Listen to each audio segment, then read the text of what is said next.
السلام علیکم ورحمۃ اللہ وبرکاتہ. الحمدللہ رب العالمین والعاقبۃ للمتقین والصلاۃ والسلام علی رسولہ الکریم.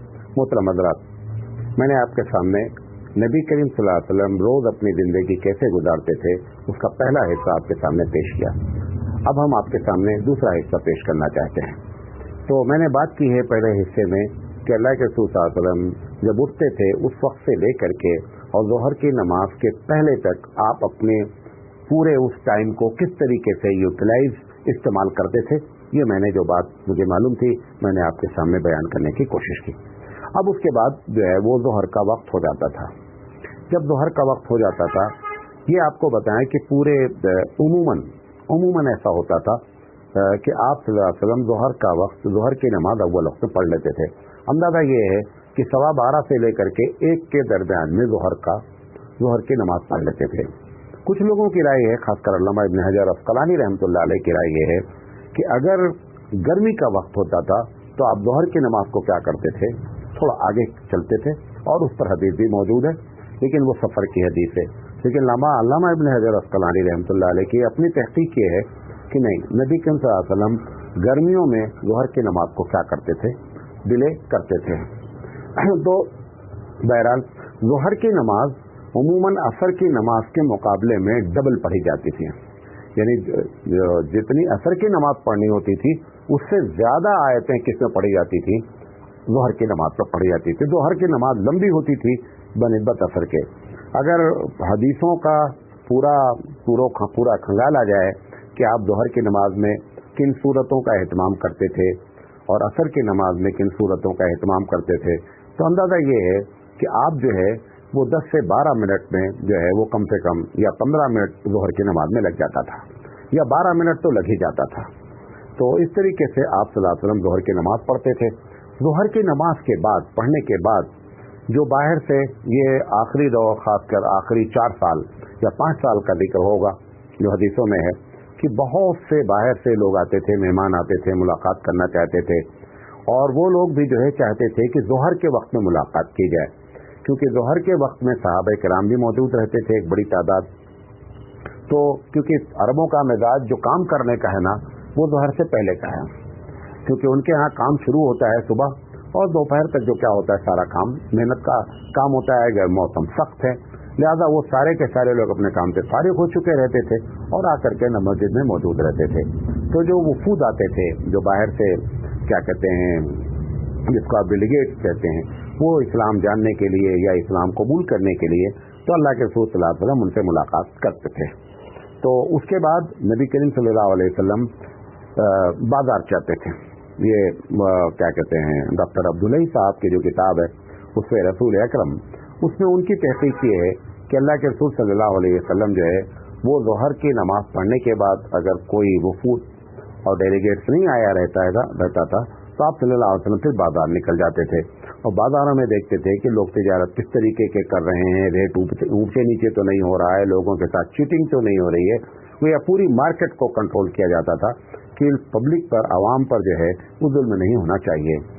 تو بعض لوگوں کا اندازہ یہ ہے کہ یہ کام نبی کریم صلی اللہ علیہ وسلم ظہر سے پہلے کر لیتے. تو ایسا بھی ہو سکتا ہے کہ کبھی ظہر سے پہلے بازار چلے گئے ہوں، کبھی ظہر کے بعد چلے گئے ہوں. بہرحال کوئی ایسا اس میں ہائی فائی حرام حلال کا مسئلہ تو ہے نہیں، اپنے ہاتھ میں اپنی سہولت کے مطابق ایسا کر لیا. بہرحال بتانا یہ چاہتا ہوں کہ پوری مارکیٹ پر کنٹرول رکھا جاتا تھا کہ لوگوں کو سستا سامان ملے، اچھا سامان ملے، چیٹنگ نہ ہو. اس کے لیے اللہ کے رسول خود بذات خود جو ہے وہ بازار جاتے تھے. اس کے بعد قیلولہ اور کھانا، اس میں زبردست آپس میں بہت سی تعداد بیانیاں ہیں، تعداد بیانیاں نہیں کہیے، الگ الگ حدیثیں ہیں. تو ایسا لگتا ہے کہ کبھی قیلولہ پہلے ہو گیا، کبھی ظہر کی نماز بعد میں ہو گئی. تو بعض لوگوں نے اس کو ترتیب دینے کی کوشش کی ہے. اب علامہ ابن حجر عسقلانی رحمۃ اللہ علیہ کی تحقیق کی ہے. ان کا کہنا یہ ہے کہ جمعہ کے دن نبی کریم صلی اللہ علیہ وسلم جو ہے وہ کھانا اور قیلولہ، اس پر صحیح حدیث موجود ہے کہ جمعہ کے دن نبی کریم صلی اللہ علیہ وسلم کھانا بھی جمعہ کی نماز کے بعد کھاتے تھے اور قیلولہ بھی جو ہے جمعہ کی نماز کے بعد کرتے تھے. ایک بات تو یہ. دوسری چیز یہ ہے کہ گرمی میں جیسا کہ علامہ ابن حجر عسقلانی رحمۃ اللہ علیہ نے کہا اور اس پر دلائل بھی موجود ہے کہ اللہ کے رسول نے بلال رضی اللہ تعالیٰ عنہ سے کہا تھا کہ نماز کو ٹھنڈی کرو، تو ان کا کہنا یہ ہے کہ گرمی میں نماز ظہر کو تاخیر سے پڑھتے تھے اور پڑھنے کے بعد جو ہے وہ قیلولہ کرتے تھے. اب اسی کے بعد گویا کھانا کھاتے رہے ہوں گے اور اس کے بعد قیلولہ ہوتا رہا ہوگا. بہرحال صراحتاً ایسی کوئی حدیث ہمارے پاس نہیں ہے، لیکن اندازہ یہ کہ قیلولہ کا اصل مزہ جو ہے نا، اگر بھوکے آپ ہیں تو قیلولہ ہوگا ہی نہیں، قیلولہ میں مزہ ہی نہیں آئے گا، قیلولہ کا مقصد بھی نہیں ہوگا. تو جب آدمی دوپہر کا کھانا کھاتا ہے تو کھانے کے بعد اس کو کیا ہوتا ہے، تھوڑی سی جو ہے وہ مطلب کسلان پیدا ہوتا ہے، کھانے کا اپنا ایک اثر ہوتا ہے. تو اس سے اندازہ یہ ہوتا ہے کہ کھانا کھانے کے بعد ہی عموماً قیلولہ ہوتا تھا. تو جمعہ کے دن کا تو پکا ہے کہ اللہ کے رسول صلی اللہ علیہ وسلم جمعہ کی نماز کے بعد کھانا کھاتے تھے اور اس کے بعد قیلولہ کرتے تھے. تو کبھی کبھی ایسا ہو سکتا ہے کہ دوپہر کا کھانا جمعہ کے علاوہ جمعہ سے پہلے بھی کھا لیتے رہے ہوں، اور دوپہر کی نماز سے ظہر کی نماز سے پہلے کھا لیتے ہوں، ایسے بھی چانسز ہیں. اور جب اگر دوپہر سے پہلے کھاتے رہے ہوں گے تو پھر قیلولہ بھی، کیونکہ قیلولہ ہمارے نزدیک سونا ہے، اللہ کے رسول کے نزدیک سونا نہیں ہے. قیلولہ کا مطلب ریسٹ کرنا ہے، آرام کرنا ہے. ہم قیلولہ 2 گھنٹہ 3 گھنٹہ کرتے ہیں. یہ قیلولہ سے مراد یہ ہے زیادہ سے زیادہ 15 سے 30 منٹ اللہ کے رسول. اور یہ بھی آپ کو بتا دیں کہ جن لوگوں کو قیلولے کا تجربہ ہے انہیں اچھی طرح یہ بات معلوم ہے کہ اگر آپ لمبا سوئیں گے تو خوب آپ کو سستی آئے گی، اور اگر کھانا کھانے کے بعد اگر آپ نے قیلولہ مختصر کیا 15 سے 20 منٹ 25 منٹ تو اس کا نتیجہ یہ نکلے گا کہ آپ کو وہ قیلولہ پوری جتنا ٹائم گزر چکا ہے وہ ساری تھکان بھی دور کر دے گا، اور آپ رات کے سونے تک کے لیے آپ فریش ہو جائیں گے. لیکن اگر آپ نے اس کو لمبا کھینچا تو یقینی بات ہے کہ پھر آپ کو مزید کیا ہوگی، تکلیف ہوگی اور مزید آپ کو نیند آئے گی. بہرحال یہ بخاری کی روایت ہے کہ جمعہ میں کھانا نماز کے بعد اور کھانا اور قیلولہ فرماتے تھے، جو میں نے آپ کو علامہ ابن حجر عسقلانی کی بات نقل کی. اور اس کے بعد ابھی عصر کی نماز، کیونکہ عصر کی نماز بھی اول وقت میں پڑھی جاتی تھی زیادہ تر، تو ظہر کی نماز کے بعد قیلولہ کرنے کے بعد اٹھ جاتے تھے، گھر میں رہتے تھے، اور گھر میں ہی جس گھر میں بھی آپ آرام کرتے تھے اسی گھر میں کیا ہے کہ آپ ان کے جو کام رہتے رہے ہوں گے ان کے ساتھ رہتے ہوں گے، ازواج مطہرات کے ساتھ رہتے تھے. بہرحال اس کے بعد نماز عصر کا وقت ہو جاتا تھا. جب نماز عصر کا وقت ہوتا تھا تو اللہ کے رسول صلی اللہ علیہ وسلم عصر کی نماز پڑھتے تھے، اور عصر کی نماز جو ہے نا وہ بنسبت ظہر کی، جیسے میں نے ابھی آپ کو پہلے پارٹ میں بات بتائی یا دوسرے میں بتائی ابھی، کہ ظہر کی نماز کے مقابلے میں عصر کی نماز مختصر پڑھتے تھے. تو مختصر سے مراد یہ نہ لیں، ہمیشہ کمپیئر کر کے لیں کہ ظہر کے مقابلے میں مختصر پڑھتے تھے. اور عصر کی نماز پڑھنے کے بعد کبھی کبھی اب نماز ہو گئی، ابھی تو مغرب میں 2-2.5 گھنٹے سے زیادہ ٹائم ہے، تو آپ صلی اللہ علیہ وسلم آپ دیکھیں اس میں ابھی سونے کا کوئی پروگرام نہیں آیا ہے، اس کو نوٹ کرتے رہیں، سونے کا کوئی پروگرام نہیں آیا ہے. تو نبی کریم صلی اللہ علیہ وسلم عصر کی نماز بیٹھ جاتے تھے اور لوگوں کو تقریر وغیرہ کرتے تھے. یعنی ایسا کبھی ایسا نہیں ہوا کہ یہ ہمیشہ ہوا ہے، لیکن ایسا بہت مرتبہ ہوا ہے کہ اللہ کے رسول صلی اللہ علیہ وسلم اب ترغیب و ترہیب میں پوری بات اس پر نقل کی انہوں نے کہ اللہ کے رسول صلی اللہ علیہ وسلم عصر کی نماز کے بعد تقریر کرتے تھے، لوگوں کو سمجھاتے تھے، لوگ جو مسائل ہوتے تھے. کیونکہ نبی کریم صلی اللہ علیہ وسلم نے مسلمانوں کی تبلیغ کا 2 ہی ذریعہ استعمال کیا ہے. ایک، اللہ کے رسول صلی اللہ علیہ وسلم نے مسلمانوں کی تبلیغ کے لیے کبھی کوئی سفر نہیں کیا. آپ 2 ہی کام کرتے تھے کہ 52 جمعہ میں آپ تبلیغ کر لیتے تھے، اور یہ فجر کے بعد اور یہ عصر کے بعد یہ دونوں وقت میں اللہ کے رسول صلی اللہ علیہ وسلم تعلیم اور نصیحت کا کام کر لیتے تھے. تو اس طریقے سے عصر کے بعد پہلا پروگرام یہ ہوتا تھا.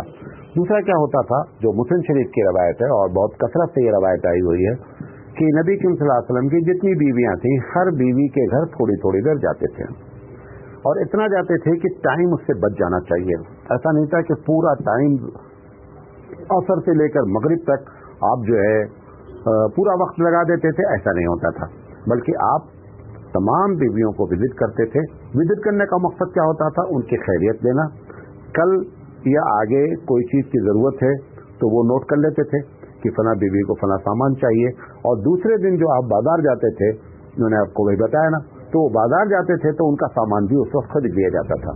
تو مقصد یہ تھا کہ ازواج مطہرات سے ملنا، ان کے مسائل پر ڈسکس کرنا، ان کی ضرورت کو پورا کرنا، ان کی مدد کرنا، یہ بخاری اور مسلم وغیرہ میں بہت کثرت سے روایتیں موجود ہیں۔ اس کے بعد یہ کہہ لیجئے کہ زیادہ تر وقت عصر کے بعد اپنے گھر کے کاموں میں لگاتے تھے، اس بیوی کے یہاں جاتے تھے جس بیوی کے یہاں آپ کو آج رات میں قیام کرنا ہوتا تھا، کیونکہ کھانا مغرب کے بعد کھایا جاتا تھا۔ غور سے سنیے گا، عشاء رات کا کھانا مغرب کے بعد، آج بھی گاؤں وغیرہ میں ایک بڑی تعداد مغرب کے بعد کھانا کھا لیتی ہے۔ اب جب مغرب کے بعد کھانا کھاتی ہے تو کھانا پکاتی کب ہوگی عورتیں؟ اس کا مطلب عصر اور مغرب کے درمیان میں کھانا پکنا شروع ہو جاتا تھا۔ تو حضرت عائشہ صدیقہ رضی اللہ تعالیٰ عنہا فرماتی ہیں، ان سے پوچھا گیا کہ نبی کے ساتھ جب آج آتے تھے تو کیا کرتے تھے، یعنی عصر سے مغرب کے درمیان میں؟ تو انہوں نے کہا کہ آپ بہت سا کام کرتے تھے، عورتیں چونکہ اپنا کھانا پکاتی تھی، اس میں بھی آپ مدد کرتے تھے، کبھی کبھی آپ اپنا سارا کام کر لیتے تھے، جیسے کپڑا ہے، کپڑے میں کہیں پیون لگایا ہے تو اس کو اپنے آپ بیٹھ کر کے آپ نے سی لیا، یا یہ کہ جوتا ٹوٹا ہوا ہے تو اس کو آپ نے اٹھا کر کے گاٹ لیا۔ اپنے جو کام تھے، پرسنل جو کام تھے وہ کام، اور بیوی کی مدد کرنا، یہ دونوں کام ہوتے تھے، کیونکہ بیوی اسی ٹائم پہ کھانا رات کا پکاتی تھی، اور جن کے یہاں بھی آپ موجود ہیں ان کو رات کا کھانا پکانا ہی پکانا ہے۔ لہٰذا آپ صلی اللہ علیہ وسلم جو ہے وہ عصر سے لے کر مغرب تک، جیسا میں نے بتایا کہ زیادہ تر اپنے گھریلو بیویوں کے ساتھ، بیویوں کے مسائل، اور جہاں پر آپ کو رات گزارنی ہوتی تھی اس گھر میں آپ رہتے تھے۔ اب اس کے بعد رات کا کھانا، اور رات کے کھانے میں دو روایتیں ہیں۔ ایک روایت تو بخاری کی ہے کہ صراحتاً ہے کہ اگر مغرب کا کھانا، رات کا کھانا مغرب سے پہلے تیار ہو جائے، اگر کھانا ہے تو کھا لیجیے۔ تو اس سے یہ معلوم ہوتا ہے کہ اگر کھانا تیار ہو گیا ہے تو آپ مغرب کے یہ نہیں کہ سمجھے کہ مغرب سے پہلے کھانا نہیں کھایا جا سکتا، مغرب سے پہلے آپ رات کا کھانا کھا لیجیے۔ لیکن اللہ کے رسول صلی اللہ علیہ وسلم کی جو عمومی عادت تھی وہ مغرب کے بعد رات کا کھانا کھاتے تھے۔ اب مغرب کی نماز کا وقت ہو گیا، اگر کھانا پہلے کھا لیا تو ٹھیک ہے، ورنہ مغرب کی نماز میں جو آپ دیکھتے ہیں کہ اذان ہوتی ہے اور لوگ فوراً مسجد میں جماعت شروع ہو جاتی ہے، یہ سنت طریقہ ہے۔ نماز کو ڈیلے نہیں کرنا چاہیے، زیادہ سے زیادہ 3-4 منٹ 5 منٹ، جو کہ حسن حدیث سے ثابت ہے، اس سے زیادہ مغرب کی نماز اذان اور جماعت میں تاخیر نہیں ہونی چاہیے۔ مغرب کی اذان ایک ایسی ہوتی تھی کہ اللہ کے رسول صلی اللہ علیہ وسلم، بخاری کی روایت ہے کہ اللہ کے رسول صلی اللہ علیہ وسلم اذان ہوتے ہی مسجد کی طرف چل پڑتے تھے۔ بقیہ نمازوں میں ایسا نہیں ہوتا تھا، کیونکہ آپ کو معلوم تھا کہ ابھی وقت ہے، تو آپ صلی اللہ علیہ وسلم چونکہ بہت بزی ہوتے تھے، لہٰذا اپنے وہ کام نپٹاتے رہتے تھے گھر میں بیٹھے ہوئے۔ اور مغرب کی نماز لیکن ایسی ہوتی تھی کہ جیسے اذان شروع ہوتی تھی آپ اپنے گھر سے نکلنے کی تیاری کرتے تھے اور مغرب کی نماز مسجد میں جا کر کے پڑھاتے تھے، کیونکہ ساری نمازیں آپ کو پڑھانی ہیں، ساری نمازیں آپ ہی پڑھاتے تھے۔ اور یقینی بات ہے کہ جو سید الانبیاء ہے اس کے سامنے کوئی دوسرا آدمی نماز پڑھا بھی نہیں سکتا ہے، اور نہ کسی کا حق بنتا ہے اور نہ پڑھانا چاہیے۔ بہرحال کبھی کسی نے پڑھا دیا تو مجبوری ہے، وہ ایک الگ ٹاپک ہے۔ جب نماز مغرب اللہ کے رسول صلی اللہ علیہ وسلم پڑھ لیتے تھے تو رات کا کھانا کھاتے تھے۔ مسلم شریف کی روایت سے معلوم ہوتا ہے کہ رات کا کھانا مغرب کی نماز کے بعد آپ کھاتے تھے۔ مغرب کے بعد اور عشاء سے پہلے جو ہے، مغرب اور عشاء کے درمیان میں، اب یہ جن ساری بیویاں جو تھیں عموماً وہ گھر میں آ جاتی تھی، اور جہاں پر نبی صلی اللہ علیہ وسلم کو رات گزارنا ہوتا تھا، تو یہاں پر کیا ہوتا تھا کہ اللہ کے رسول صلی اللہ علیہ وسلم، اب عورتیں سب ہیں، یعنی کم سے کم 8 عورتیں تو گھر کی ہیں، اور اب عورتوں کو معلوم ہو جاتا تھا کہ اس وقت اللہ کے رسول صلی اللہ علیہ وسلم 8 عورتیں کے ساتھ ہیں، تو محلے کی عورتیں یا مدینے کی عورتیں جن کو مسئلے مسائل پوچھنا ہوتا تھا وہ بھی اسی گھر میں جمع ہو جاتی تھی۔ یہ آپ کہہ لیجئے کہ مغرب اور عشاء کے درمیان میں اللہ کے رسول صلی اللہ علیہ وسلم عورتوں میں پروگرام کر لیتے تھے، ان کے مسائل ہوتے تھے، ان کی تبلیغ کر لیتے تھے، ان کو نصیحتیں کر لیتے تھے، تو وہ ساری عورتیں اللہ کے رسول صلی اللہ علیہ وسلم کے، اور پردے کا سخت اہتمام ہوتا تھا۔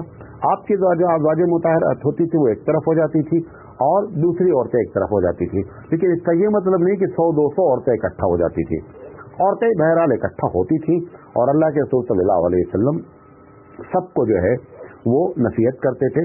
اور یہ ترمذی کی روایت ہے کہ اللہ کے رسول صلی اللہ علیہ وسلم جہاں پہ رات گزارنا ہوتا تھا وہاں پر عورتیں ہو جاتی تھیں۔ مغرب اور عشاء کے درمیان میں ایک چیز اور آپ کو بتانا چاہتا ہوں کہ مغرب اور عشاء کے درمیان میں نبی کریم صلی اللہ علیہ وسلم سونے کو قطعی پسند نہیں کرتے تھے، اور خیر آج بھی ماحول ایسا ہے، مغرب اور عشاء کے درمیان میں لوگ نہیں سوتے ہیں، لیکن اللہ کے رسول صلی اللہ علیہ وسلم کی باقاعدہ روایت ہے کہ آپ ناپسند فرماتے تھے۔